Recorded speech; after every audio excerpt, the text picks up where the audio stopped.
রব্বুল আলামিন পৃথিবীর কোনো মানুষ আমার গুনাহ সম্পর্কে জানে না, তুমি আমার গুনাহ সম্পর্কে জানো। আমি এমন গুনাহ করেছি আমার বিবি জানে না, বিবি গুনাহ করেছে আমি জানি না। আল্লাহ তুমি সব কিচ্ছু জানো, হে আমার প্রভু তুমি আমাকে মাফ করে দাও। আমার আল্লাহ বলে তারপরও যদি তোমাদেরকে আমি মাফ না করি, তারপরও বান্দা তোমরা আমার রহমতের দরজা থেকে ফিরে যাইও না।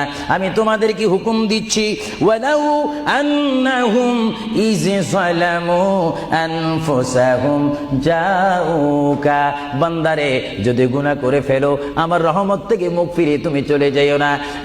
বান্দা আকাশ পরিমাণ যদি গুনাহ করো, পাতাল পরিমাণ যদি গুনাহ করো, সাগরের পানি পরিমাণ যদি গুনাহ করো, পাহাড় তুলনায় যদি তুমি গুনাহ করো, আমার দরবার থেকে তুমি নিরাশ হইও না। বান্দা আমি তোমাকে একটি রাস্তা পাঠাই দিচ্ছি, একটি পথ তোমাকে আমি দেখাই দিচ্ছি। সেই পথটি কোন পথ তোমরা জানো? ওয়ালাউ আন্নাহুম ইয যালামু আনফুসাহুম